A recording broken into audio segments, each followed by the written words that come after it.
siguro may mga idea na kayo dito, no? Especially yung mga matatagal na po dito sa church na ito, dahil ito po inaitabi ko na po sa inyo.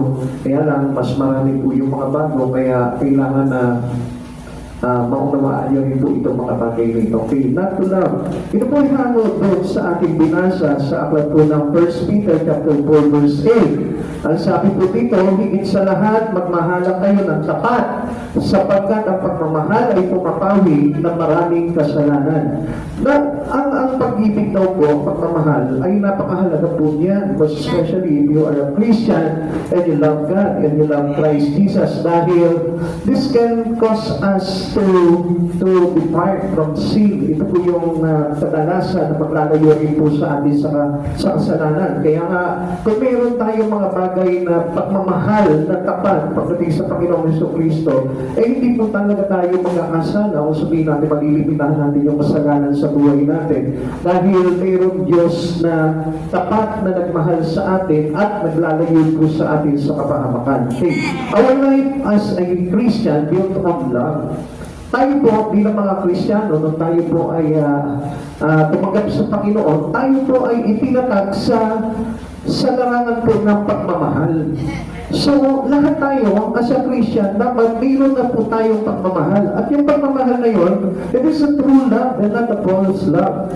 Hindi po yung pagmamahal na kung saan mahal mo lang siya dahil may pakinabang siya, mahal mo lang siya dahil mabait siya sa iyo, mahal mo lang siya dahil pakinabang siya, mahal mo siya dahil gusto mo lang siya. Pero hindi yung pagmamahal na kung saan ay talagang ginawa sa atin ng Panginoon. Kaya nga, alam niyo po, ang pinakamagandang balita na narinig po natin about love is the good news that God loves us. Yan po yung pinakamagandang balita po na kung saan ang Diyos mismo po, pinadama niya po sa atin yung pagmamahal niya po sa atin. At yan po ay hango sa John 3:16. For God so loved the world and gave His only begotten Son whosoever believe in Him, not to be perished, but has eternal life. Dapat papapansin po natin, ito pong pagmamahal na ito, hindi lang basta niya i-share sa atin o ipinadama sa atin, kundi higit. Nagbigay siya sa atin. Kasi yung tapat na pagmamahal, there is always a proof. Ipinapakita niya talaga yung kanyang pagmamahal. At yung pagmamahal na yun, kailangan mayroon po tayong makikita na kung saan talagang nandun talaga nakapaloob yung pagmamahal ng Diyos. Hindi niya sinabi sa atin na mahal ko kayo, ligtas na kayo. Hindi. Kundi ang pagmamahal ng Diyos po sa atin, mayroon siyang bagay na ipinakita sa atin. At yung bagay na pinakita niya sa atin, talagang proof naman po talaga na talagang hahangaan mo ang Diyos. Kaya nga, di ba kung minsan, dyan madaling madaya yung mga kabataan eh. Nakakala po nila, mahal sila, pero yung po pala, dinuloko lang sila. Kaya doon po mismo, hindi po nagpapakita ng totoong pagmamahal yung gano'n. At minsan, doon po tayo nalalagay sa kapahamakan. Pero ang Lord natin, He gave us proof, and that proof is here on the cross. Kung pinakita niya yung pagmamahal na yun, He sacrificed His own life just to save us, not for the sake of Him, but for the sake of our salvation. At yun ang talagang tapat na pagmamahal na hinahanap sa atin. Kaya mapapansin po natin, mga kapatid sa Panginoon, the same thing with us, kailangan ganun din po tayong magsukli ng pagmamahal sa Diyos. If you truly love God, kailangan ipadama ka rin sa Kanya. And you show your proof to Him, the real proof. Yun talagang totoong katibayan na talagang mahal mo ang Diyos. Hindi ba yung kapag halimbawa, mayroon ng konting aberya, medyo nalalayo ka na sa Panginoon, that is not true love. Hindi po yun yung tapat na pagmamahal na kung saan maglalayo sa atin sa kapahamakan. Tandaan natin, ang Diyos, He proved His love towards us by showing His real love for us. Yun talagang tapat na pagmamahal. And we need love others. At yan din po natin mapapakita na tayo'y nagmamahal sa iba. Hindi lang po yung sarili natin na minamahal natin. Hindi lang yung mga mahal natin sa buhay. And sometimes we are getting proud of our loved ones, di ba? Minsan pinagmamalaki natin, ito yung anak ko, ito yung lola ko, ito yung tatay ko. Tayo, naging import tayo nun. Pero hindi natin maipakita sa iba yung talagang pagmamahal natin. The greatness of love na pinakita sa atin ng Lord, kahit na sino ka, hindi ka niya kaano-ano, pero inibig ka ng lubos ng Panginoon. Ito yung gusto mo ipakita po sa atin ng Panginoon. Sabi niya sa 1 John 3:14, Nalalaman natin na lumipat na tayo sa buhay mula sa kamatayan sapagkat inibig natin ang kapatid. Ang hindi umiibig ay nananatili sa kamatayan. Okay, I will give you some example about this word. Kung mapapansin po natin dito, usually among us here, ang mahal mo lang yung kaibigan mo. Ang mahal mo lang yung ka-close mo. Ang mahal mo lang yung kapag-anak mo. Ang mahal mo lang yung anak mo. Yung pamilya mo. Pero, now, this time, kung tayo po dito, magre-reshuffle po tayo ng upuan, without looking for anybody else around us, uupo ka doon sa upuan mo, at pagkatapos sasabihin mo, at ipaprove mo sa Lord, Lord, I really love this man. I really love this woman. I really love this brethren. Magagawa ko ba yun? Okay, sige, gawin po natin. No? Pikit kayo, pikit. Tayo. Walang dayaan, ha? Walang dayaan. Kaya na, baka magkapugol-puguluan kayo eh. Yan. Sige, pikit lahat. Pikit lahat. Umikot kayo ng 10. Sige. At pag hindi nyo sinulo dyan, hindi natin maiputulog yan. O kung saan matamigil, doon ka na lang. Okay. O tapos maglakad kayo ngayon. Yung iba nanladaya, o. Tarapilin yung iba eh. Now, lumakad ka, lumipat ka ng pwesto mo ngayon. Bahala ka kung saan ka mapunta. Basta kailangan lumipat ka ng pwesto ko. Baka hindi ka lumipat ng pwesto ko. Ha? So wala ka matatagpuan dyan. Wala, yung iba nakatingin lang eh. Wala, cancel na natin to. Daya eh. Cancel. Cancel na muna. Sige, bilat na muna. Kaya kita mo yung iba, habang nangangapa yung iba naman nakatingin lang eh. Oh. Tinititigan lang eh. Sa lahat ng bagay, mandahaya pa rin tayo. Hello? Ha? Dapat we learn to obey. Kung ano yung pinapagawa sa ating ng Panginoon. Tingnan nyo, yung iba hindi umalis ng pwesto nila. So meaning, hindi talaga marunong sumunod. Sorry ha, kung gano'n. Pero kailangan po natin kasi na gawin ito para malaman niyo po yung sinasabi ko po sa inyo. Amen? Amen. O sige, manap ka na lang ng hindi mo kakilala dito, lapitan mo. O baka naman ngayon, pumikit kayo. Hindi ko na kayo pinapipikit.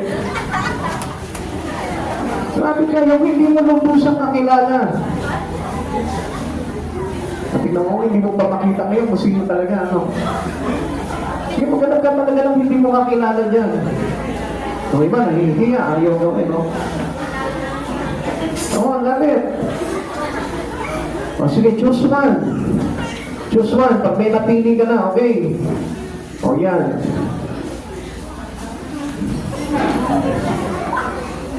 Okay na, lahat na. Meron ng partner? Wala pa. Meron na ba partner ang lahat? Ha? Ayaw naman mamansin ito mga ako eh. Matatuwaan mo eh. O lahat may partner na. Okay, sabihin mo sa akin, kaya mo bang mahalin yan na higit sa pamilya mo? O siyempre, sasabihin mo yun. O sige, patunayan nyo ngayon. Starting this day, patunayan mo dyan sa katabi mo ngayon, sa napili mo ngayon na mahal mo talaga siya. O paano mo gagawin yun? Treat him as your true family. Ipakita mo siya na isa siya bahagi sa pamilya mo. Ngayon, yung tao na yan, bahagi na ng pamilya mo yan. Pag may pangangailangan yan, tustusan mo yan. O, paano na ngayon? Ha? Paano na ngayon? O, pag nagutom yan, kailangan pakainin mo yan. Kaya ba yun? O, tignan nyo. Para lang dinadaan lang natin sa tao. Basta, sige, tatulungan na to. Pero mamaya, pag nagkahiwalay na kayo, hindi na kayo magkakilala. I think to assure you. Mamaya, paglabasa nyo yan, hindi mo manggabatiin yan. Parang hindi mo nakilala yan. Pagbalik mo ulit dito next Sunday, hindi mo nakakausapin yan, hindi mo nakakabihin yan. Is that love? kailangan itrato ng pamilya mo yan. Kung mas nakababata sa yan, batang kapatid. Pag mas bata pa talaga, gawin mong anak. Ha? Tayo ba yan? O, sige. Okay. We can go back na. Oo, tuwan-tuwa kayo, ha? Pero mamaya mo, pag problema na yung partner mo yan, ano? Bahala ka sa buhay mo, hindi mo makakaano-ano eh. Kasi tayo po, nasanay po tayo, na usually ang minamahalan po natin, yung talaga malapit lamang po sa puso natin. Yung malapit lamang po sa atin.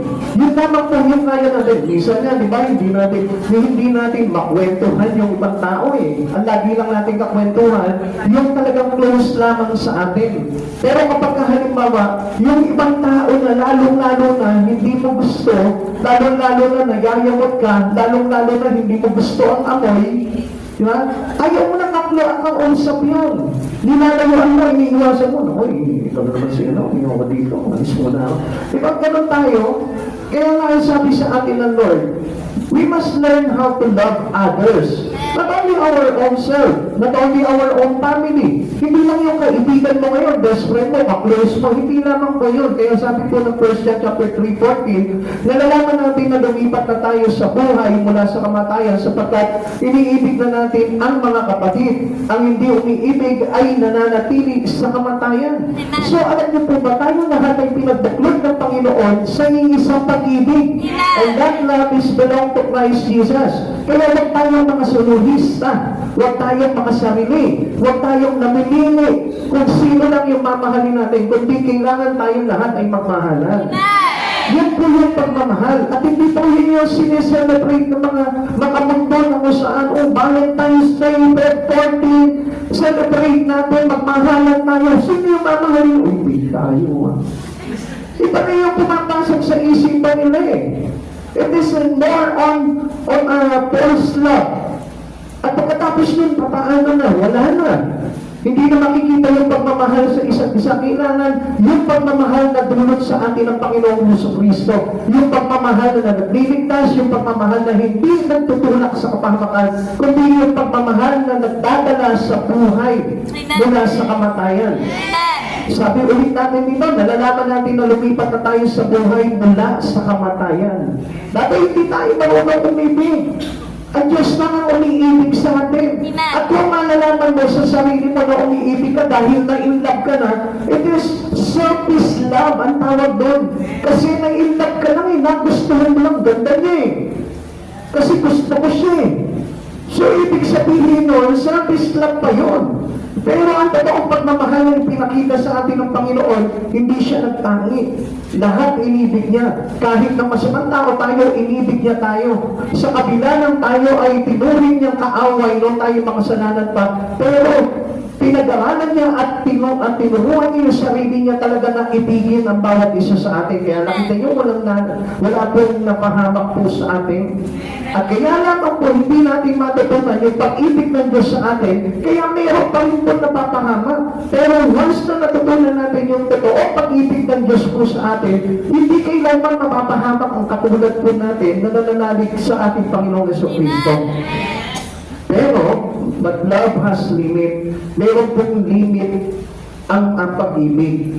There are some things we should not love. Meron pong mga bagay na hindi po natin dapat mahalin. At alam ko na may idea po kayo dito, and sometimes these things, itong bagay na ito, yung masigit na minamahal ng tao. Instead na mahalin niya yung iba, mahalin niya yung kapwa niya, mahalin niya ang Diyos sa buhay niya, pero mas madalas makikita mo dito in love ang tao. Tingnan natin, the not to love in Christian life. Ano po ba yung mga bagay na hindi natin pwedeng mahalin? Una-una, not to love split. Pagsabi mo sa katabi mo, yan, di ba? Maraming in love dyan. Especially when we listen to preaching.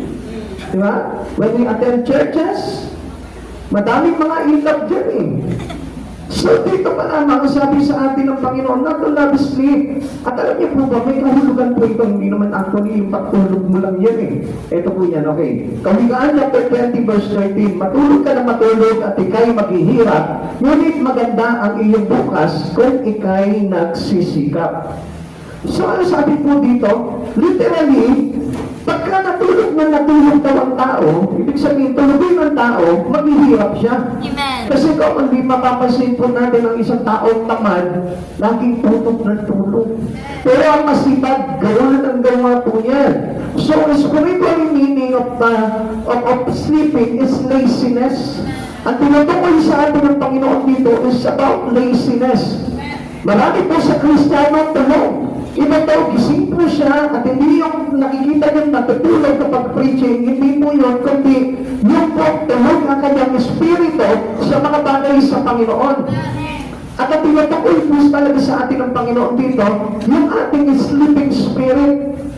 Kailangan tayo po laging gising. Kaya nga sabi sa atin ng Panginoon, dapat tayo'y maratnan na gising. Amen. Sa pagkabalik ng Panginoon, dahil hindi po talaga tayo pwedeng maging tamad pagdating sa mga bagay sa Panginoon. Not to love sleeping. Sabi din na, we are warned about the dangers of laziness. Binabalaan tayo ng Panginoon yan. Every Christian in spirit, kailangan tayong maging masipag. Kailangan tayong maging matyaga. Kailangan na pinagsisikapan natin yung mga bagay sa Panginoon at hindi kinatataparan yung mga bagay na yun. Kaya kung mapapansin natin, alam nyo, ang Lord is very getting mad at us. Alam niyo kung bakit? Kasi simpang bagay, masipag tayo, pero in the things in our spirit, dyan tayo nagiging lazy.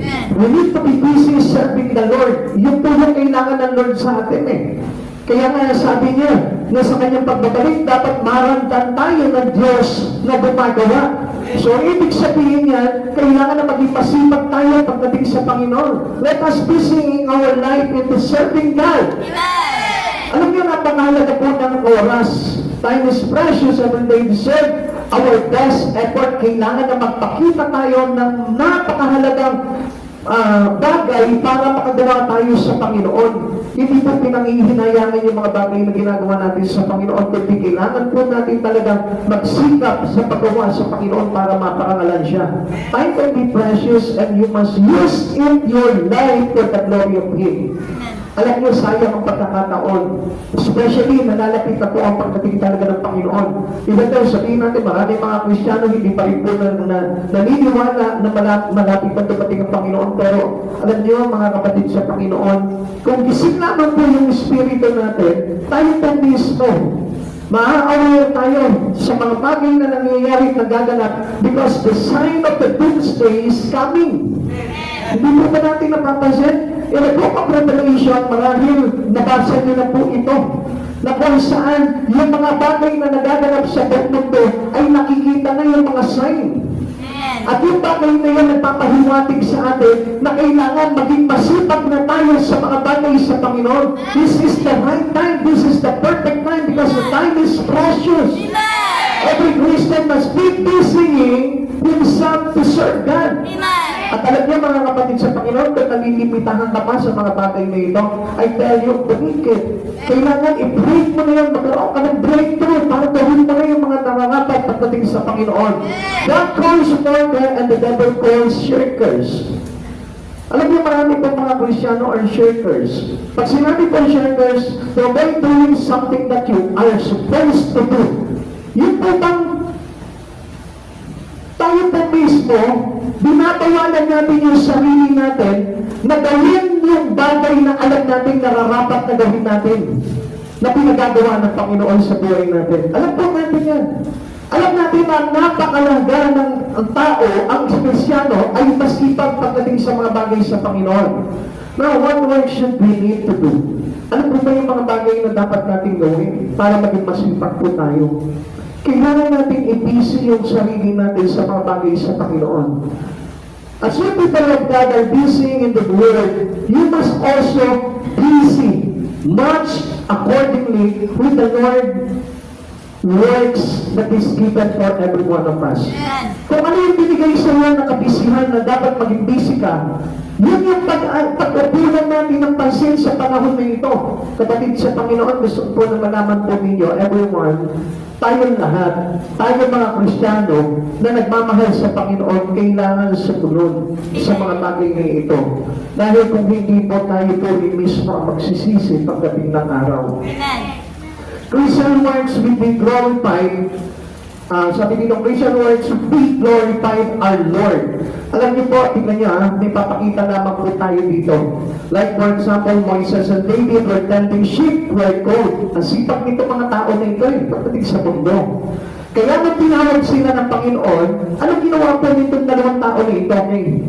Ang ginawa po nito si Moises at si David, instead of tending sheep, ang ginawa niya, sila po mismo, nung tinawag sila ng Panginoon, they obey their calling. Sumunod sila sa panawagan ng Panginoon.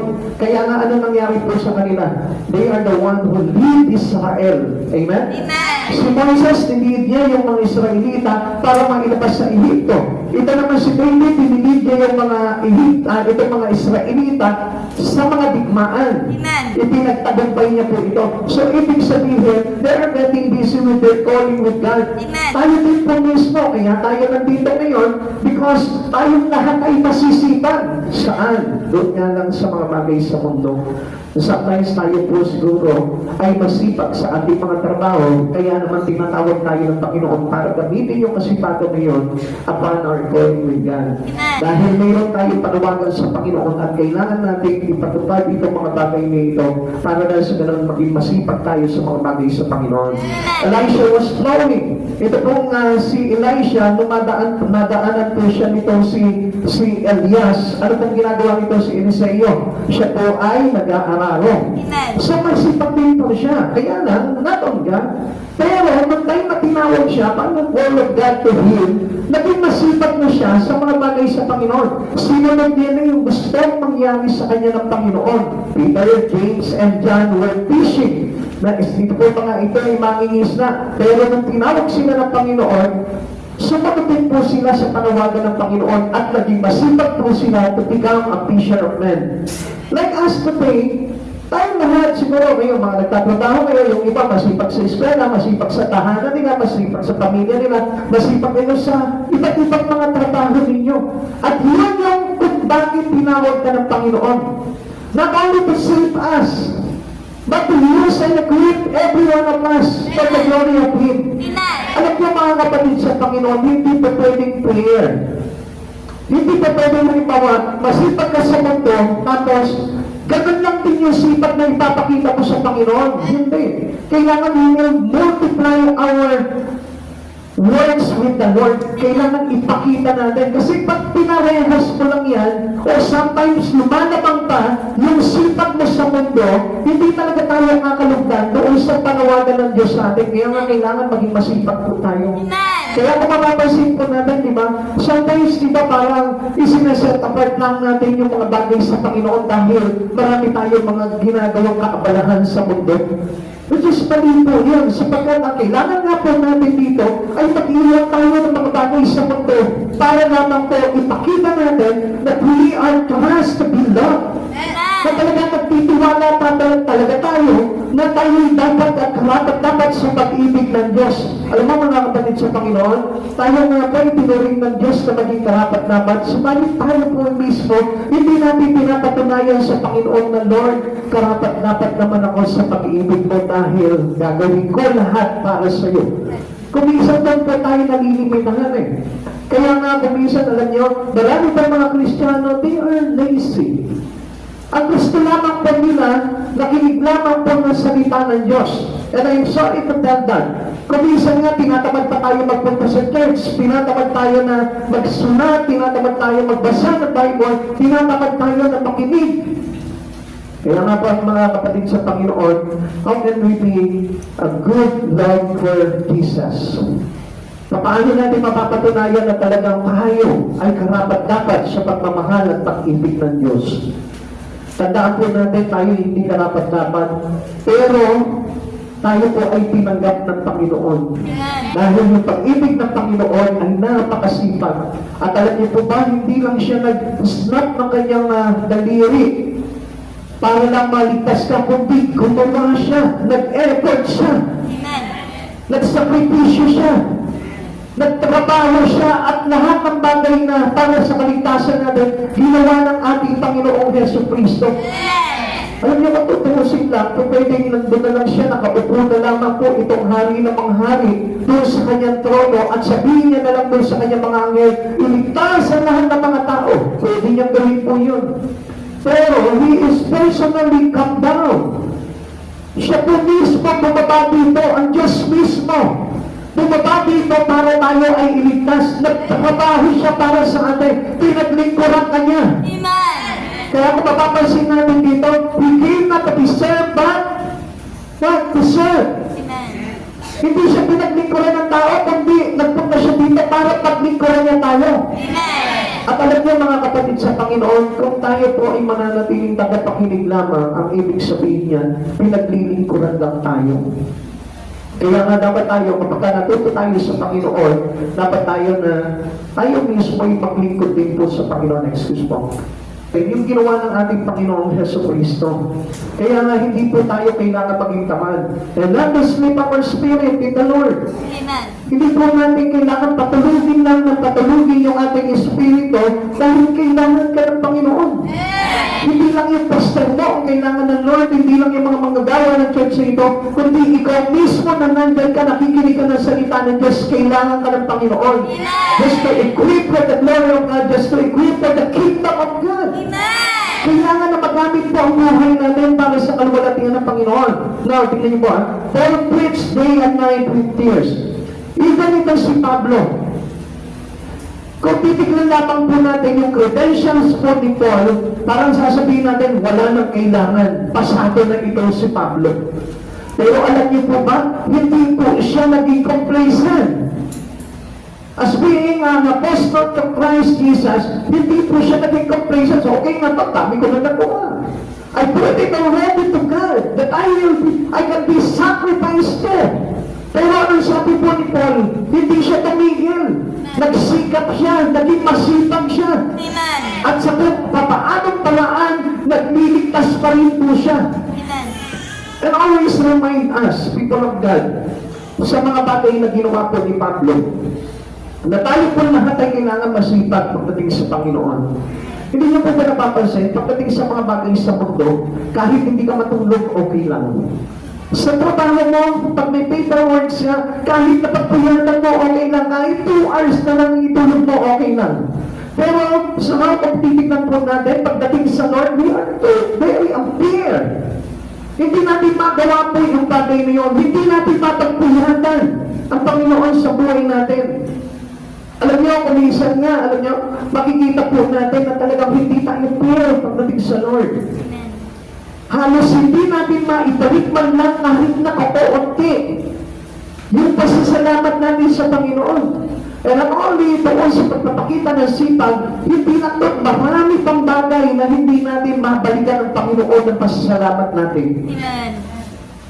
Not to love sleep, that's why he works hard for the church. Nagsikap siya, pinagpakalan niya talaga ang iglesia para maipakita sa Panginoon na he not love to sleep. Amen. Kapatid sa Panginoon, pagdating sa Panginoon, sa mga bagay sa Lord, do not sleep. Huwag natin tulugan yung mga bagay na pinagagawa sa atin ng Lord. Kung pinapahayo ka ng Lord, humayo ka. Kung kinukunti ka ng Lord na sumama sa hayo, humayo ka. Kung kinukunti ka ng Lord na sumama sa mga mission, dapat kasama ka sa mission. Amen. And this is how we learn from not to love sleeping. Marami po mga Kristyano kasi tulog eh. Gising lang sila kapag kumakain. Diba hindi niya napapansin? Kapag nabusog na po sila, natutulog na sila, inaantok na sila. Kamali, ganyan tayo sa mundo, di ba? Kapag nasobrahan tayo ng kain, pag nakaupo ka, mamaya-maya maiiglig ka kasi ang sarap matulog. It is the same thing with the other Christian. Mapapansin mo, kakain lang sila sa church, spiritually, kakain sila, magpapakapusok sila, and then, matutulog na sila. Why? Because they are nothing to do anymore. Wala na silang gagawin. Just only to listen, listen, and listen, and listen until the day comes, is to listen. Nakikinig lang. At kapatid sa Panginoon, hindi tayo tinawag ng Lord just to listen. Hindi tayo tinawag ng Lord para lamang makinig. Amen. Because we did not love to sleep. Hindi natin iniibig ang matulog. Kailangan tayo lahat maging masipag po tayo. Amen. Likewise, nakakapagbigay ka na ng Wednesday mo. Tuloy-tuloy mo na. Unti-untiin mo na. Soon, maglingkod ka sa Panginoon sa pamamagitan ng simpleng bagay. Huwag mong katakutan yung mga bagay na yun. Kaya nga, alam niyo, yung iba hindi makahakbang kasi they are afraid to do. To show His love, the real love to God. Tatakot siya eh. Kasi alam niyo itong mga bagay na ito, na kapag ang Panginoon ay tinawag ka, kailangan maging masipag ka sa Kanya. Amen. At walang tinawag ng Panginoon na tamad. Sabihin mo nga doon sa katabi mo. Walang tinawag ang Panginoon na tamad. Actually, nakita ng Lord yung kasipagan mo eh. Kaya lang nagtamad-tamarang ka lang. Sa totoo lang, nakikita naman ng Lord yung kakayanan mo eh. Kaya lang, ayaw mo lang ipakita. Ayaw mo lang ilabas. Alam niyo kung bakit nandito kayo ngayon? Kasi pinamanify tayo ng Lord sa isang tungkulin na kung saan yun yung kayang-kaya mong gawin sana. Amen. Kaya hindi mo magawa yun kasi nga gusto mo lang matulog. Sabihin mo sa katabi mo, huwag mo gustuhin matulog. Huwag mo gustuhin na matulog. Ibig sabihin, buhayin mo yung spirito mo, buhayin mo yung calling mo sa Lord. Amen. And help ministry to God. Amen. Kapatid sa Panginoon, alam nyo, ang dami ko po nakita mga Krisyano, kinig lang ng kinig. Magaling lang sila nakinig. Pero yung pala, sarado ang tenga nila, why? Because they keep on laziness. At yun yung nagtulak sa kanila para maging slothful sila. Kaya wala na silang ginagawa. Pinababayaan na lang nila kung ano yung mga bagay na panawagan nila sa Panginoon. Kaya alam niyo, kung naging sanay po tayo ng gano'n, tuluyan na po mamamatay yung espiritu natin sa kakatulog. Amen. Sabi mo sa katabi mo, not to love sleep. Not to love sleep. Huwag ka na matutulog. Huwag ka nang matutulog. Baka mamaya, hindi na matulog yan, ano? Baka mamaya, kailangan na matulog. Sabi ni Pastor, hindi tayo matutulog. Hindi, huwag tayo matulog. Pinipilit na hindi makatulog. Hindi yan yung ibig sabihin natin. Ang ibig sabihin natin, you must teach your life to serve God. Kailangan magkaroon ka ng ministry sa Panginoon. Amen. Hindi naman bawal matulog sa church eh. Okay lang naman po yan eh. Kaya lang kalahatiin mo lang. Amen. Huwag yung buo, straight na service mo natin matutulog ka kasi walang papasok sa tenga mo at hindi mo mapapakinggan kung ano yung pinagagawa sa iyo ng Lord. Alam niyo, kala po nung iba ng mga natutulog po dito, kala nila sila lang yung tulog. Hindi. Karamihan pa nga, bilat ang mata pero tulog. Alam niyo kung sa paanong paraan ko sinabi po yun? Dahil, if you won't obey and watch God teaching for you, at hindi mo ginawa po yun, hindi mo sinunod yun, ibig sabihin, tulog ka ng moment na yun. Nung itinuturo yun, nung ipinipreach yun, tulog ka. Bakit? You're not willing to obey eh. Kasi ang isang tao na talagang gising, ang kanyang espiritu pagdating sa pakikinig ng salita ng Diyos, ginagawa niya every step. Every preaching, ginagawa niya yun. Whatever he read from the Lord, ginagawa niya yun, ina-apply niya yun. Kasi ang isang Kristiyano na talagang nagmamahal sa Panginoon, gustong-gusto niya talagang sundin ang Panginoon sa buhay niya. Amen. Pansinin mo, ikaw, kapatid sa Panginoon, kapag ikaw nagmamahal ka, di ba't nagiging masunurin ka sa minamahal mo? Amen. Diba? Halimbawa, makagawa ka man ng mali, sasabihin siya, huwag mo na gagawin yan, opo, hindi ko na po uulitin. Diba? Kasi willing ka na sumunod kasi mahal mo yan eh. Now, listen, kapatid sa Panginoon, hindi tayo ba pwedeng magmahal sa Panginoon kung tayo mismo will disobey God? Kung hindi natin sinusunod every single things that He command us. Kung hindi natin sinusunod yung mga bagay na yun, halimbawa, let's say, sabihin natin, lagi ka na mag-church ha, pero anong gagawin natin? Lagi kang absent. Kailangan magkaroon ka ng ministry ha, kumuha ka nga ng ministry mo, pero hindi ka naman active. So, ibig sabihin yan, we love to sleep. Bakit? Kasi pinababayaan natin yung mga tungkulin natin sa Lord eh. Pinababayaan natin yung pag-church. Pinababayaan natin yung devotion. question natin, ang ibig sabihin sa atin noon, tayo yung mga tamad. Amen. It is laziness. Amen. At ayaw ng Lord na tulog po ang ating espiritu. Sabi po ng Gawa chapter 20 verse 31, kaya mag-ingat kayo at alalahanin ninyong tinuruan ko kayo gabing araw sa loob ng 3 taon at maraming luha ang pinuhunan ko. Alam mo, masakit pa nga po dito yung ginawa ni Christ sa atin. Eh.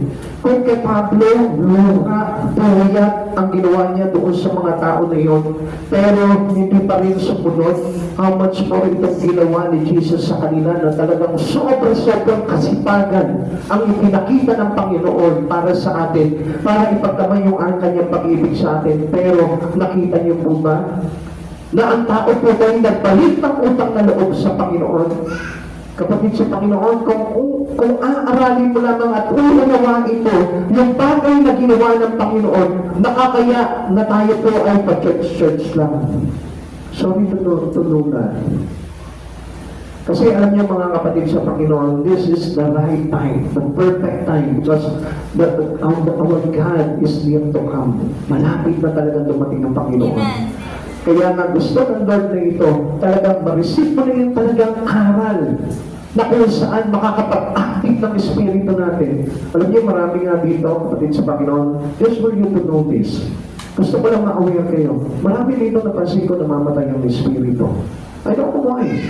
Alam niyo kung bakit namamatay yung mga Espiritu niyo? Listen, come on. Makinig po kayo sa akin. Alam niyo kaya namamatay yung Espiritu po ninyo? Sapagkat hindi ninyo sinusunod yung mga bagay na pinagagawa sa inyo ng Lord. Ang tendency po ng hindi natin pagsumunod sa Panginoon, it kills our spirit. Pumapatay ng Espiritu po yun kapag tayo po naging disobedient upon our ministry of God. Tinawag tayo lahat ng Panginoon. Amen. At kapag hindi na ginawa yun, even ay namamatay po yung Espiritu ko.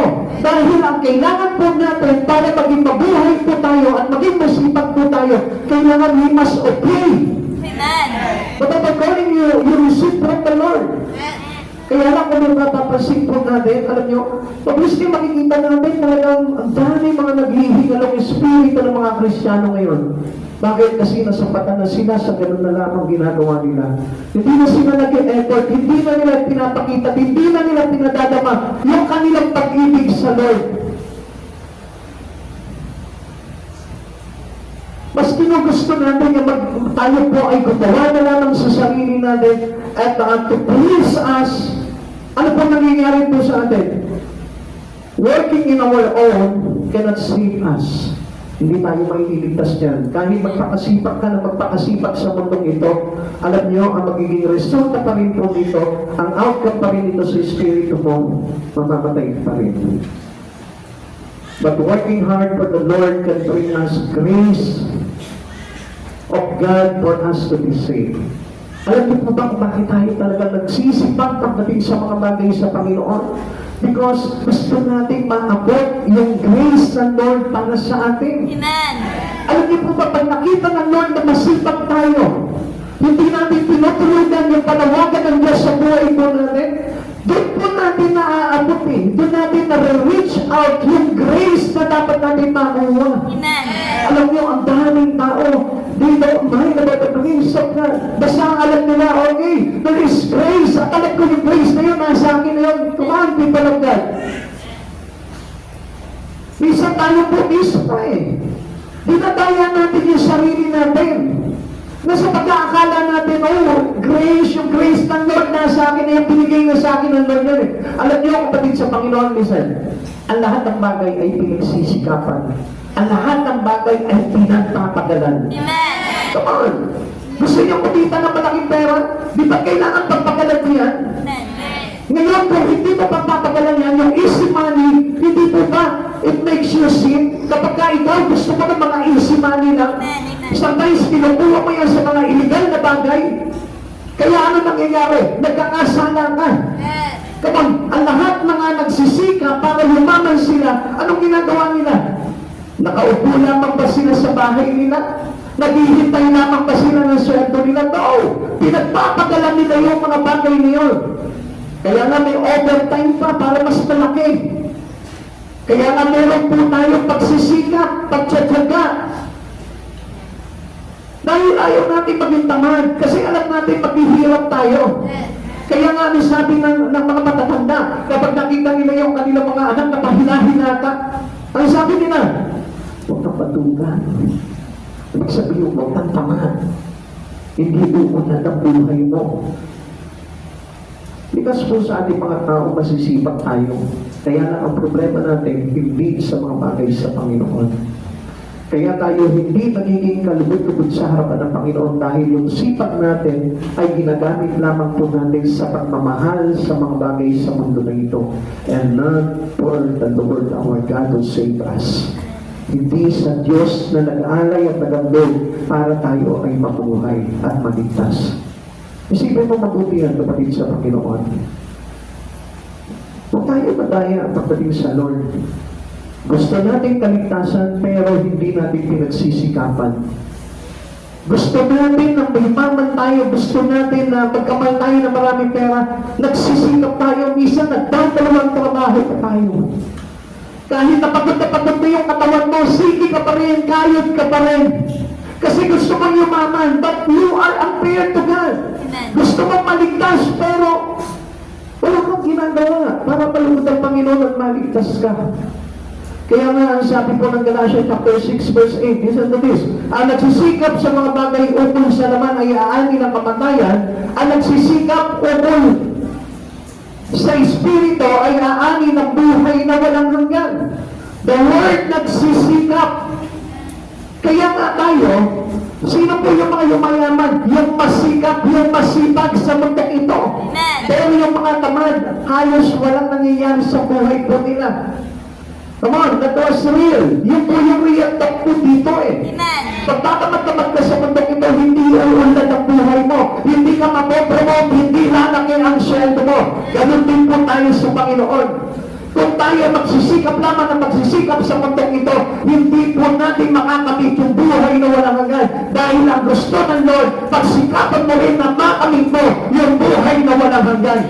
You must seek God with all your heart. Kaya nga sabi ng Panginoon, ang paghahanap sa Kanya ay buong puso.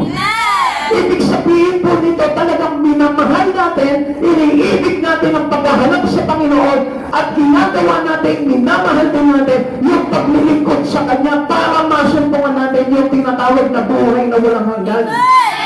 Kapag hindi natin madadaya ang Lord.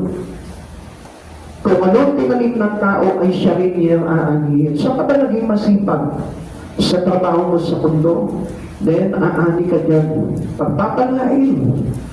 Magkakamal ka dyan. Pero ang tanong dito, what about your salvation? Kung hindi mo pinagsikapan at hindi ka naging masipag pagdating sa mga bagay sa Panginoon, ano sabi niya po dito? Ang nagsisikap sa mga bagay ukol sa Espiritu ay aani ng buhay na walang hanggan. How can we have that? Hindi natin makukuha yung mga bagay na yun. And in order to have this life eternal, kailangan na maging masipag po tayo doon sa mga bagay sa Panginoon. And we are willing to seek for the Lord in everyday life. Minsan na, di ba, lumilipas yung isang araw, di mo hinahanap ang Panginoon eh. Napapansin ko, ang minsan, alam nyo, ako nga, nagugulat nga po, uy, Wednesday na pala ngayon.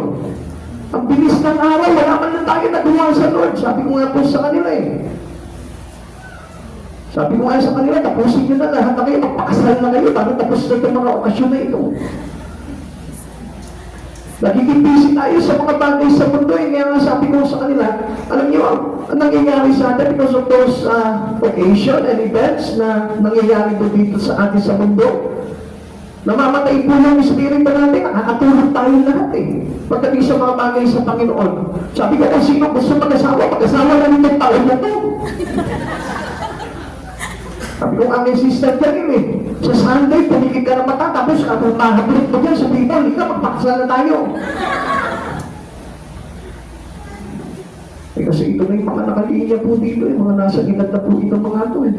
Pero mga kapatid sa Panginoon, alam niyo po ba, kailangan po talaga natin maging masipag tayo sa Panginoon, lalo na lalapit na ang pagdating ng Panginoon. Kahapon nga, alam niyo, unexpectedly, Galing po kami ng Bulinaw and then nadaan po kami doon sa church ng kapatid ko doon sa Alaminos. Eh nakita po pala kami. Sabi niya gano'n nag-chat siya kay Jessica. Uy, dumaan muna kayo dito. Dumaan po kami doon and I was very happy kasi pinanyayahan niya kami na magpunta po doon. So, ang plano pala ng kapatid ko is to make all things good. At dahil sabi niya malapit na tapatin ng Panginoon, kailangan maging maayos na lahat. So, ay kinibang naniniwala naman po ako doon dahil ang Lord po kasi magpapaalala po yan sa mga Kristiyano po talaga. At mapalag po tayo dahil isa po tayo sa nakaka-receive po talaga ng mga paalala ng Diyos. Dahil pinangako naman po talaga sa atin ng Panginoon yan na hindi tayo magugulat sa pagbabalik ng Panginoon. At alam niyo naman kung sino po yung mga magugulat, yung tulog. Kaya sabihin mo sa katabi mo, huwag ka na matutulog. Huwag ka nang matutulog. Yung Espiritu natin. Actually, alam nyo, meron naman tayo magagawa pagdating sa Panginoon Kaya lang pinapag-ira lang po natin yung ating katamaran po talaga. We love to sleep about things spiritually. Minsan, kaya mo naman mag-akay, kaya mo magligtas ng kaluluwa, pero ayaw mong gawin Kaya mo magpunta dito, mag-ipag-pray, kaya mo naman gawin Tignan niyo po mga kapatid sa Panginoon. Ang tagal ko ng taon na 2 years na yan, 3 years na nag-aanyaya ko doon sa mga Sunday Christian na mga kapatid po natin. Pero still, up at now, ilan pa lang yung tumutugon sa atin. Pagpalahin kayo ng mga ng ating Panginoon, mga kapatid sa Panginoon. Kaya yung mga sister natin yan, tignan nyo. Kung minsan, alam nyo, yung mga unexpected pa, sila po yung magigulat kayo na nagpapaulak sa Panginoon Minsan marami ka maririnig, dahil talaga very well po sila pagdating sa verse, sa mga Bible verse, sa mga aral, pero hanapin mo, pag-Wednesday, hindi na makita. Amen. So that was nothing. Ibig sabihin, dinadaya natin ang Panginoon po doon. And I praise God dahil meron naman tumugon. Amen. At alam nyo, talagang hindi po talaga ako pitigil hanggat hindi po talaga nabubuo yung ating mga kapatiran during Wednesday service. Amen. Pipilitin po natin yan by the help of our God. Tulungan niyo po ako maipag-pray po sila. Baka sakali sa next Wednesday, umatin na sila at kayo naman ang wala. Huwag naman po sana, baka mamaya po na doon, hati na sila, hindi na tayo makikita ni Pastor doon. Matintangin kayo. Panapiliin po natin yan hanggang sa mag-meet po natin yung calling niyo sa Lord. Kailangan mayroon kang ginagawa pagdating sa Panginoon. Not to not sleep. Tandaan po natin, ang isang Kristyano, hindi po yan tulugin. Amen. We are not saved, sabi dito, we are not saved by our works. We are saved by grace through faith. Ngayon, titignan po natin, sabi natin, we are saved by grace through faith. Dahil sa pananampalataya natin. But our faith has requirements. Alam naman natin po yan May hinihingi yung ating pananampalataya. At ano yung hinihingi ng pananampalataya natin? Faith does not work is dead. Faith without actions is dead. Kung walang ginagawa, ang iyong pananampalataya, ito po ay patay. It remains dead. So sa madaling salita po, we can receive grace by having a faith with action. Ibig sabihin yung gumagawa na yung pananampalataya mo.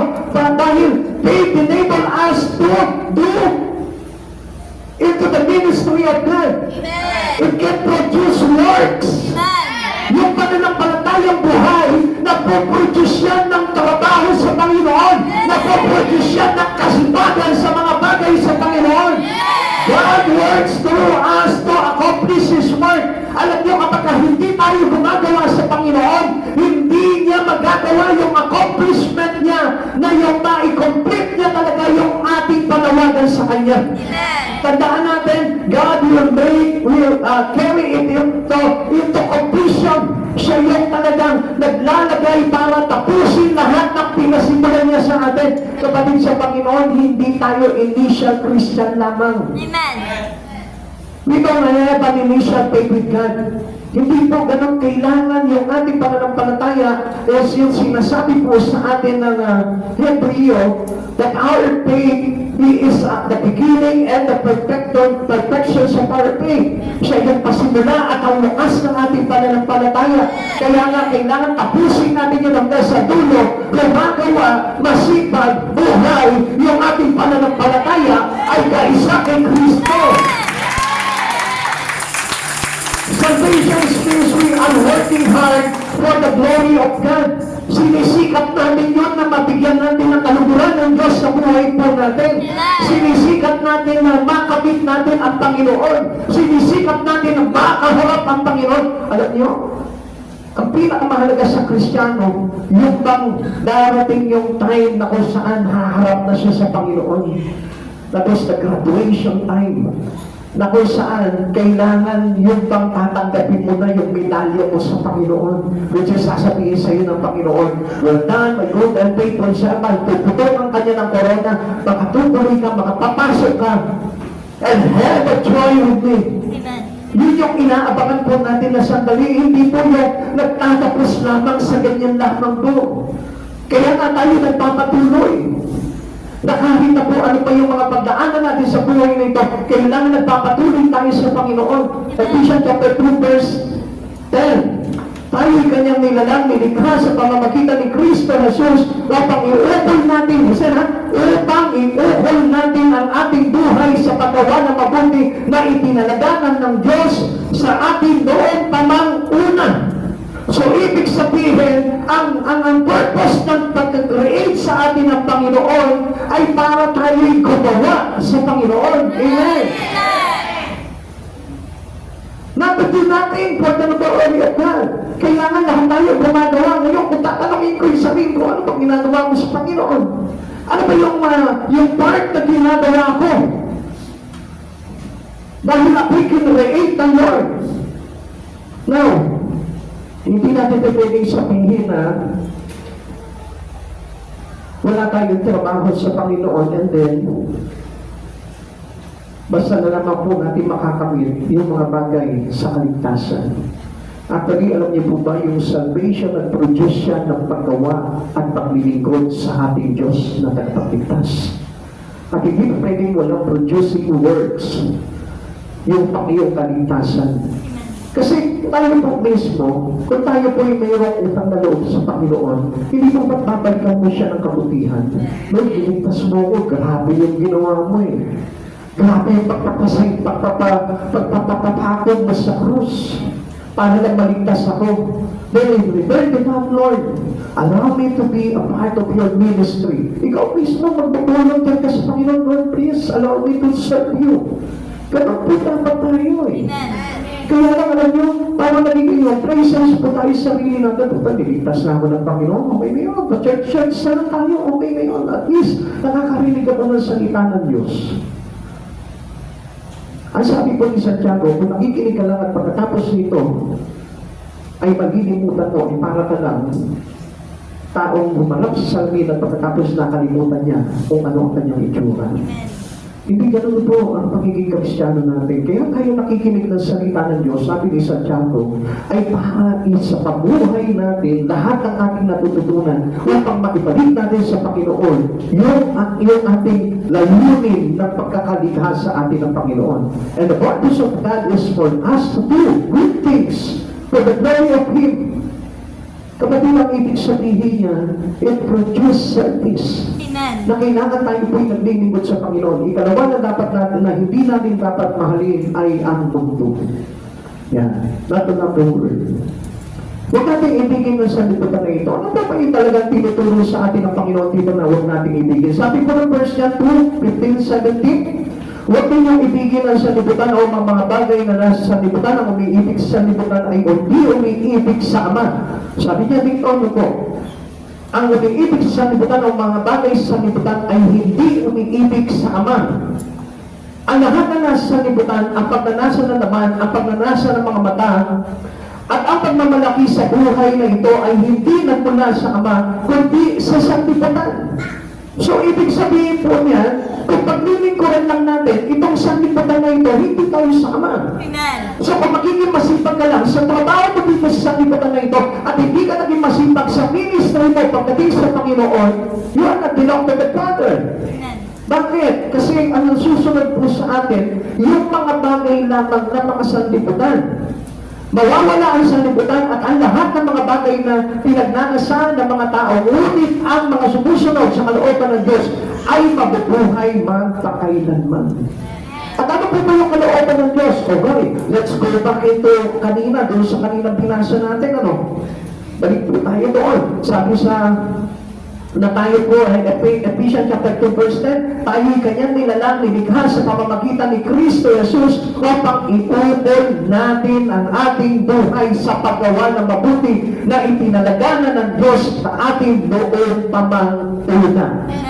So, ibig sabihin, after, before we create, meron na tayong purpose, meron ng layunin ng Diyos na nakapatong po sa bawat isa sa atin. Ikaw, pinanganak ka, maglilingkod ka sa Panginoon. Ikaw, pinanganak ka, kailangan may ministry ka sa akin. You must serve God. Yun yung tinutukoy sa atin dito na paggawa ng mabuti. At dapat po natin makita yung mga bagay na yun, or else, hindi tayo magiging ayon sa pagkakalikha ng Diyos sa buhay po natin. Verse 17 ulit, mawawala ang sanlibutan at ang lahat ng mga bagay na pinagnanasahan ng mga tao, ngunit ang sumusunod sa kalooban ng Diyos ay mabubuhay magpakailanman. And we need to obey whatever it is written for us. Kung ano man yung mga bagay na isinulat sa atin dito ng ating Panginoon, kailangan natin sundin at mapangyari sa buhay po natin yun. Love not the word. What about John 3:16? Naku, matitignan po natin, tingnan po natin ito, no? Sabi niya, Pastor, huwag natin ibigin ng sanlibutan, pero bakit ang Diyos? Sabi ni John, for God so loved the world, He loves the world. Actually, kung hindi nyo i-analyze to, papanggain mo doon sa sinabi mo ng 1 John naman. Di ba?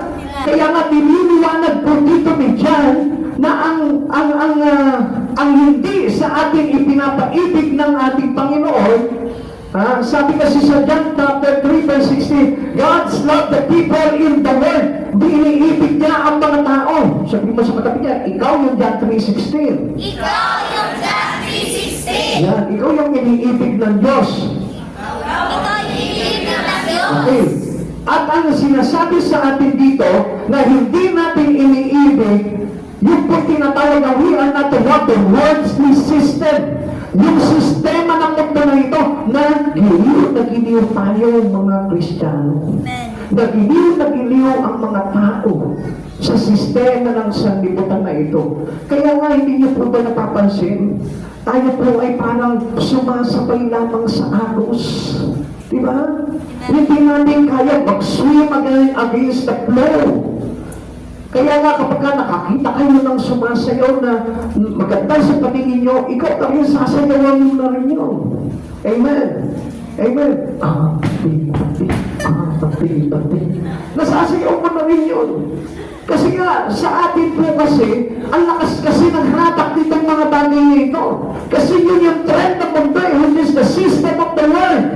Kaya nga kapag nakakita ka na nahigaw sa ilong, wow, ang ganda naman nun. Type ko rin yun. Bukas yung kalawa, nahigaw ka na sa ilong. Amen? Nagkaroon ka ng higaw sa ilong, nakakita ka na naman, may higaw sa puso. Wow, ang ganda nun. Bukas yung kalawa, may higaw ka na rin sa puso. Hanggang sa hindi ka na tao, higaw ka na. Kasi buong katawan mo, puro higaw na. Amen? Kasi sinunod mo yung flow ng mundo the system of the world Kaya nga alam nyo, yung sistema ng mundo, yan yung sinasabi ng Lord na not to love the world. Amen. Actually, hindi itong mundo na ito because this world can give us relaxfulness. Hindi niyo po ba napapansin? Nakaka-relax pagka tinignan mo lang yung sway-sway ng mga dahon sa puno. Nakaka-relax na, di ba? Yung ihip ng hangin, nakaka-relax. Yung prit-prit ng mga ibon, nakaka-relax. Amen? Amen. Yung pagkagising mo sa umaga, yung tilaok ng manok na may kasabay na chismis ng kapitbahay, nawawala ang relax. So kapatid sa Panginoon, maganda ang mundo. Kaya lang yung sistema na pinairal ni Satanas na kung saan yung ginawa niyang pandaya kay Eva, yun yung naging sistema na sinusunod ng lahat ng tao ngayon. Na ayaw ng Diyos at naglalagay kasi sa kasalanan para tayo'y mapahamak. Amen. Kapag ano sabi po dito ng Roma chapter 12, verse 2, huwag kayong umayon sa takbo ng mundo ito, mag-iba na kayo at magbago ng isip upang mabatid ninyo ang kalooban ng Diyos kung ano ang mabuti na kalulugod sa Kanya at talagang ganap. Kaya hindi natin maintindihan yung mga bagay na itinuturo sa atin ng Panginoon at pinagagawa ng Panginoon sa atin dahil tayo'y nakabase sa sistema ng mundo. Amen. Tanggalin na po natin ito at huwag na po tayo sumunod. Sabi po ng Panginoon sa atin, huwag na tayong umayon sa takbo ng mundo. Alam niyo po kasi, this rotten system of this world, kadalasan, ito yung priority ng tao. Even many Christians today, ang priority nila, yung tinatawag na bulok na sistema ng sanlibutan na ito, na kung saan Kristiyano na tayo, pero inaalaw na pa rin yung sistema ng mundo na yun. Kaya ano nangyayari? Instead na tayo masanctify ng Lord, hindi tayo nasasanctify dahil yung bulok na sistema, yun ang nagpapabubi ng Espiritu na supposed to be dapat malinis na. Amen. At yan po yung hindi matanggap ng tao. Akala po nila na kapag ka sila'y pumatay, doon lamang sila dumudumi. Na kapag sila po ay nagnakaw, doon lang sila dumudumi. Kapag sila'y nandait ng kapwa nila, doon lamang sila dumudumi. Kundi hindi po sa ganun eh. Dumudumi tayo dahil nakikiisa tayo sa ayon ng mundo. Amen. Amen. Amen. Kaya tayo nagiging marami. Dahil supposed to be nilinis na tayo ng banal na dugo ng ating Panginoong Jesucristo. Tinubos na tayo doon. At anong sabi ng Panginoon sa atin? Gamitin nyo na ang inyong buhay to glorify Jesus. Para maparangalan natin ang Panginoon sa buhay natin. Amen. And this is how the real system that we need to adopt. It is the system that coming from our Lord. And not for the word. What is the word about that we're not to love? Ano po ba yung mga bagay nito? Sabi niya po dito, it is the lust of the flesh and the eyes and the pride of life. Asa na po ba tayo? Okay. Dito po na tayo. Sabi po dito, it is the lust of the flesh and the eyes and the pride of life. Ito yung common na pinagnanasahan talaga ng tao. Pinagnanasahan nila yung maman sa mundo ito, hindi masama yun. Pinagnanasahan nila yung mga bagay na magaganda, nakikita nila sa mundo ito. Medyo masama na yun. Yung pagmamalaki sa Panginoon, ulipot na ng sama yun. Bakit alam niyo mga kapatid sa Panginoon, hindi naman po masama na yumaman ka dito sa mundong ito. Kaya lang, kung yumaman ka sa mundong ito, subalit hindi naman yumaman yung Espiritu mo kay Kristo, yun ang pinakamasama. Amen. Kaya nga kadalasan, ang sabi po sa atin, dapat na tayo maging masipag pagdating sa Panginoon at hindi lamang sa mga bagay sa mundong ito. Hindi niyo po ba napapansin? Marami nga po sa atin eh. Di ba?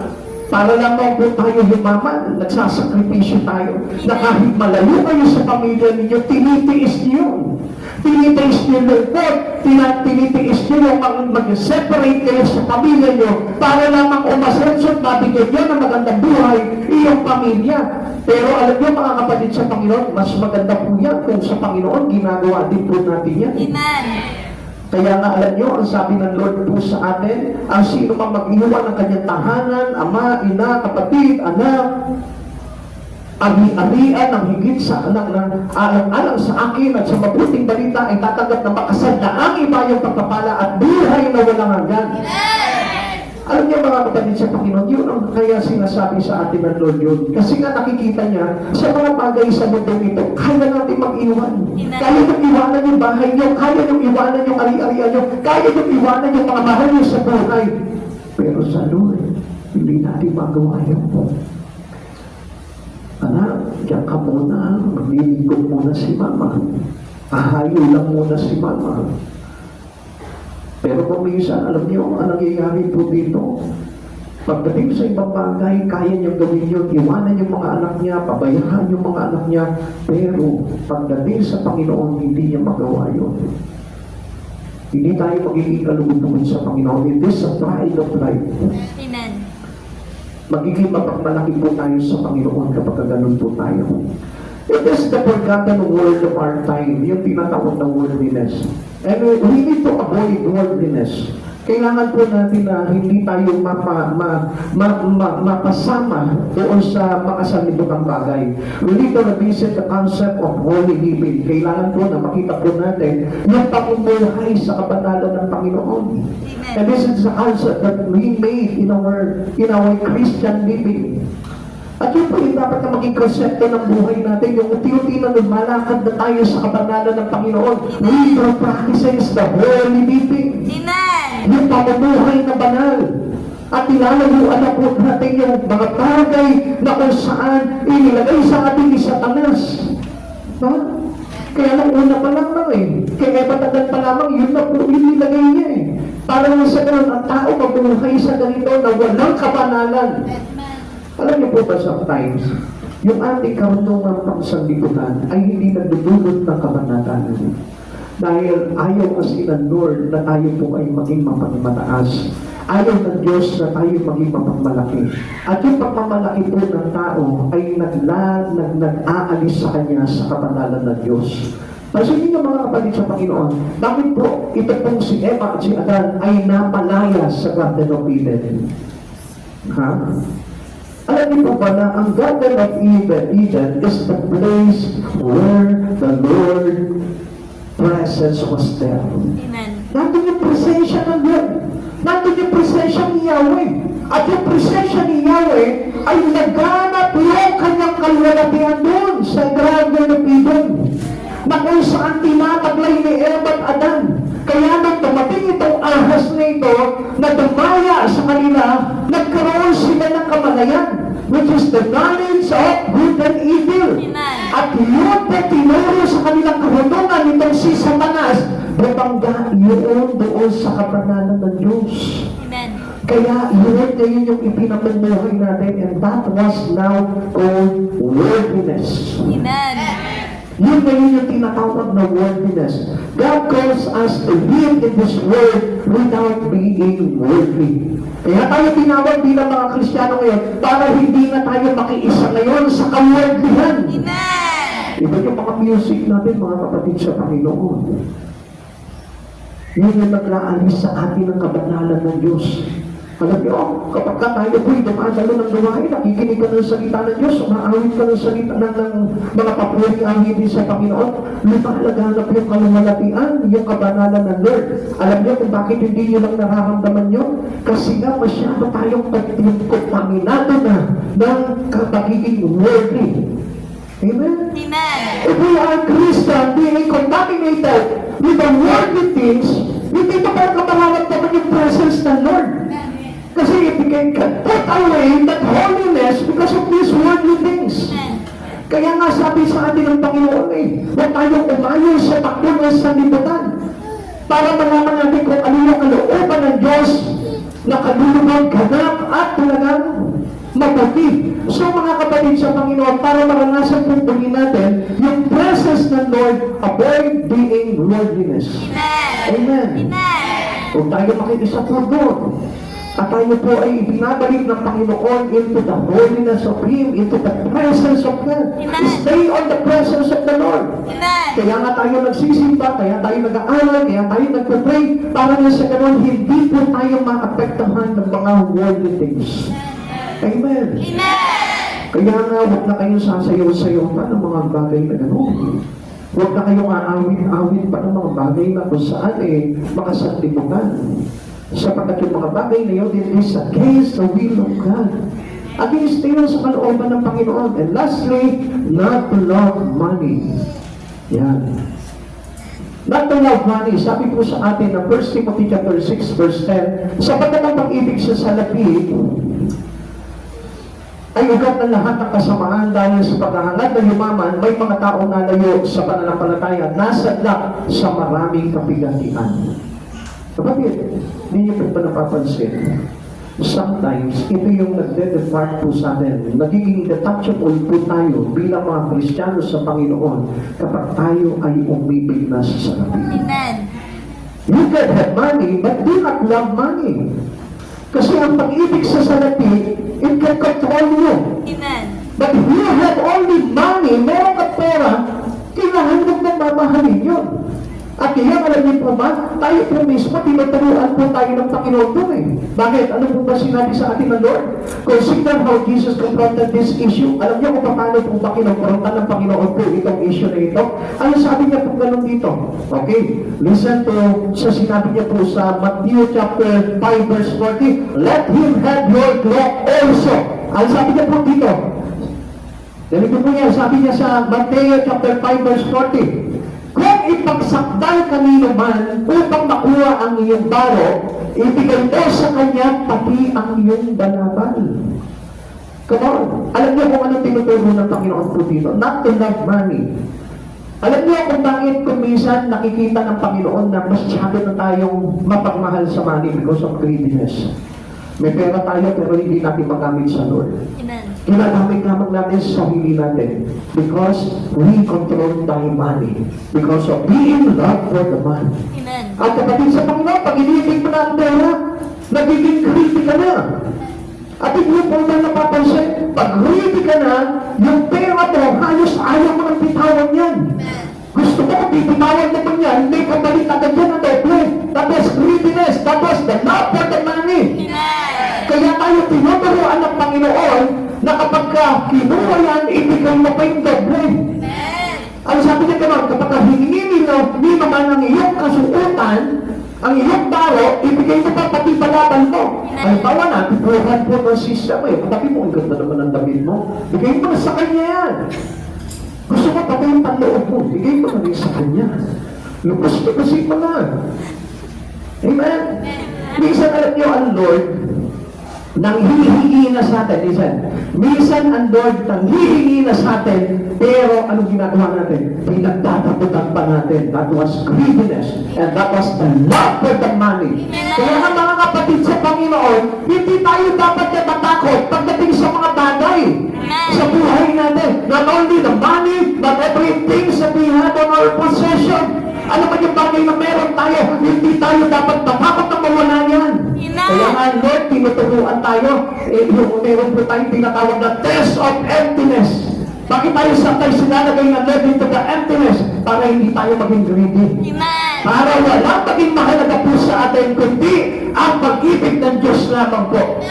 Minsan ang Lord naghihingi sa atin, hindi pa natin ibinibigay. At alam mo ba, alam ng Diyos na itong bagay na ito, kaya niya hinihingi sa iyan, dahil yan ang makapagpapalayo sa iyo sa pag-ibig ng Diyos. Amen. Huwag kang magtaka kung bakit ang Diyos nag-aas sa iyo. Minsan sinasabi natin, pera lang yan. Ano na nga, kinuha na lahat sa atin dito. Kinuha na yung electric fan natin, kinuha pa yung aircon natin, kinuha pa yung mga ganito, kinuha ng ganito. Kasi ayaw ng Lord na maapektuhan kanya ng mga bagay na yan. Kasi it turns you into greediness at ayaw ng Lord na maging greedy ka. Kasi pag naging greedy ka, hindi mo na mamahalin ng Diyos sa buhay mo dahil ang mas higit na papamahalin mo na sa buhay mo, yung mga bagay na lang na yun na ayaw mong bitawan na hinihingi ng Lord sa iyo. Amen. Love of money brings sorrow. Kaya hindi nyo napapansin, ang dami po nagiging namimigati pagdating po sa pag-ibig sa salapi. Kaya hindi nyo napansin, ang tao pag may pera masaya, pag walang pera malungkot. Amen. You can see him into sorrow. Bakit? Sumobra yung pag-ibig niya eh. Pero kapag meron ka ng pera, at hindi ka nagmamahal sa pera, mawalan ka man ng pera, ayos lang pre. Ayos lang. Bakit? Sanay na ako dito eh. Kaya ka mas masama na masanay na wala kang pera, kaysa masanay ka na marami kang pera, pero hindi ka naman marunong magbigay. Amen. Kaya hindi nyo napapansin, yung mga walang pera, hindi nagkakapera. Bakit? Sinasabi ng Lord, masanay ka na lang dyan. Kasi nung wala ka pang pera, hindi ka na marunong magbigay. Lalo na pag nagkaroon ka ng maraming pera, mas lalo kang hindi magbibigay. Amen. Kaya nga kung gusto mo na ikaw ay magkapera, huwag mong ibigin ang pera. Dahil ang umiibig sa pera ay nagiging greedy, nagiging sakit, at nalalayo sa ating Panginoon na sasadlak sa kapikatian. Amen. Money motivated the sorrow of the rich young ruler. Nakita niyo po itong mayamang, itong binatang mayaman? Ano po nangyari po sa kanya? Luke chapter 18 verse 23, ngunit nalungkot ang lalaki na marinig ito sapagkat siya ay napakayaman. Ang sabi niya po gano'n, lumapit siya kay Jesus. Ang sabi niya kay Jesus, Panginoon, paano po ba kung magkakaroon ng buhay na walang hanggan? Sabi niya, sundin mo lahat ng kautusan. Simula sa pagkabata, sinusunod ka na ang kautusan. Pero gayon, meron ka pang isang bagay na dapat sundin. Ipagpili mo lahat ng iyong mga ari-arian at ang pinagbinahan ay ipamigay. Amen. Uulitin mo lahat ng pinagbinahan ay ipamigay sa mga tukha. Amen. Alam niyo, nangyari? Nalungkot siya. Tinalikuran niya ang Panginoon. At hindi niya sinunod kung ano yung pinagagawa sa kanya ng Panginoon. Why? Kasi yung kayamanan niya ay itinuring niya lang sa kanya. Kasi yung kayamanan niya ay itinuring niya Panginoon. Kaya kung sino ang Panginoon mo, hindi mo pinatawag yan sa buhay mo. Kaya kung si Kristo ang kayamanan mo, hindi ka patatakot na ibigay sa Panginoon kung ano man yung bagay na hinihingi niya. Mas kailangan ng Lord na siya yung ibigin mo kesa sa mga bagay na ito. Sapagkat anumang bagay na mas higit na iniibig mo, kahit ano pa yan, pamilya mo, bahay mo, sasakyan mo, trabaho mo, pag-aaral mo, pera mo, o kung ano pa man yan, pag inibig mo yan ng higit sa Panginoon, I tell you, yan ang pagiging Diyos sa buhay mo. Amen. Kaya hindi niya po napapansin, namimigati ang isang tao kapag nawawala itong mga bagay nito.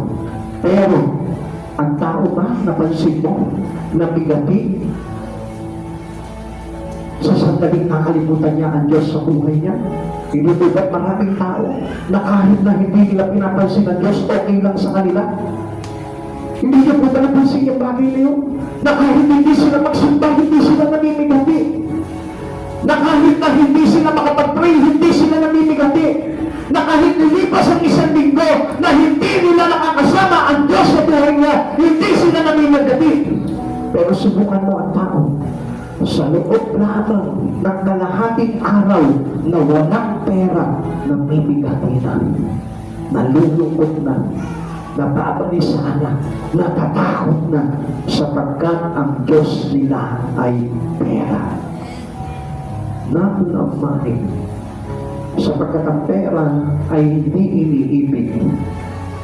Ang pera ay hinahawakan lamang. Ang pera ay dapat napasunurin lamang. Ang pera ay dapat pinibitawan lamang. Hindi yan itinataling, itinabalot, at itinagapos sa puso mo. Isa lamang ang dapat na ibalik at igapos mo sa buhay mo. Walang iba kundi ang pag-ibig ni Jesucristo na nag-alay ang buhay para sa iyo. Kaya mga kapatid sa Panginoon, be built in Christ and not to be sorrow anymore. Pag napuspos ka ng kapangyarihan ng kaluwalhatian ng ating Panginoong Jesucristo, hindi ka na mamimigati. Kahit wala kang pera, wala kang trabaho, hindi ka magiging aligaga sa mga bagay niyan. Kaya maraming tao hindi makapaglingkod sa Panginoon kasi alam niyo kung bakit? Dahil mayroon silang ibang pinaglilingkuran. At yun ay yung mas higit nilang iniibig sa kanilang buhay. Kung ikaw ay talagang kay Kristo Jesus, paglilingkuran mo siya. Huwag kang magkaroon ng ibang Diyos maliban kay Jesucristo. Sapagkat ang lahat dapat ay naglilingkod kay Jesucristo sapagkat siya ang Panginoon, ang hari at tagapagligtas ng ating buhay. Love of money brings sin. Maglalagay sa atin sa kasalanan, katulad po nito si Zacchaeus. Money motivated the sin of Zacchaeus. Gusto niya magkaman na magkaman. Kaya anong ginawa niya? Sa paniningil niya ng buwis, nagpapatong siya ng ika-4 na ibayo. Dinadoble niya, pinapatungan niya yung mga nagkakautang sa kanya. Kaya nga, if you love God, hindi ka magpapatong ng kahit na ano. Halimbawa may nanghiram sa'yo, napapag mo nagpatungan if you are a Christian, kung ibabalik naman sa iyo at babayaran niya sa iyo, kailangan return it. Kung pagkakano lamang yung ibinigay niyo, yung pinahirap mo sa kanya, ganun lang dapat doon ang kukunin mo. Amen. Huwag mong tutupuan ng ika-4 na ibayo sapagkat ang turo sa atin ng Panginoon. Do not be greedy, sapagkat ang mga anak ng Diyos ay hindi nanggigipit ng tao. Tayo ay dapat tumutulong. Kaya alam niyo po ba, nung time na na-encounter nitong si Zacchaeus, nitong si Jesus, he sees the great differences of money and Jesus. Doon niya ngayon nakita yung pagkakaiba ng pera at ng Panginoong Jesucristo. And he learned to love Jesus. Kaya ano sabi ni Zacchaeus, kung ako man ay may nadaya, ibabalik ko sa kanila ng ka-4 na ibayo yung kanilang ibinayad sa akin. Kapatid sa Panginoon, walang Kristiyano na nagpapautang at nagdodoble ng tubo. Amen?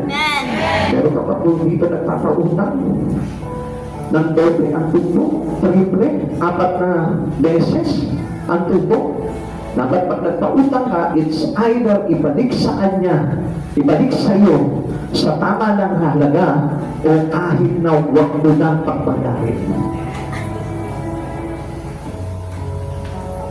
Gusto mo talagang ibigin si Jesus sa buhay mo, and then learn from these things.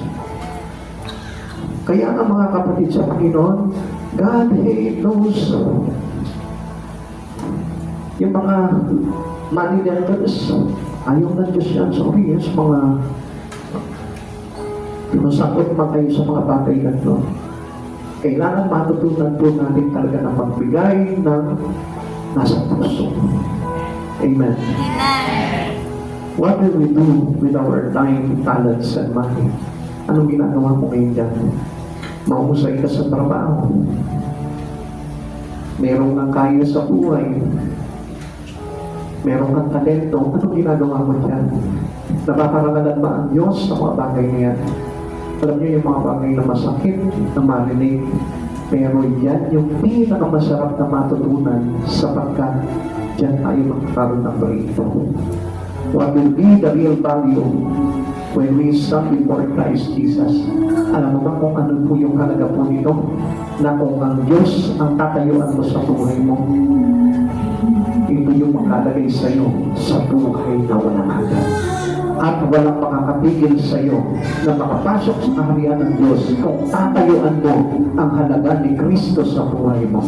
Kaya mga kapatid sa Panginoon, huwag na huwag po natin ipagpapalit ang Diyos sa ibang Diyos. There is only one God. There is only one who saved us. That was Jesus Christ, our salvation. Kaya mga kapatid sa Panginoon, just wake up. The one that we need to love is Jesus Christ. Siya lang yung dapat natin ibigin sa buhay natin. Magsisipag kayo, nagkatrabaho ngayon, walang laban. Kung ano man yung trabaho nyo, okay. Maging tama kayo na magkatrabaho. Pero, huwag naman ibigin ninyo yan ng masigit sa Panginoon. Dahil makakasira yan ang relasyon niyo sa Panginoon. Hindi masama magtrabaho. Actually, mabuti pa nga yan eh. Kaysa tumawa kayo ng masama. Pero ang masama po dyan, yung nagtatrabaho ka, pero nauubos yung panahon mo, na dapat sana'y nakapagbibigay ka pa ng panahon sa Panginoon, hindi mo na magawa yung bagay na yun. At doon nakikita ng Panginoon that there is another master in you. And not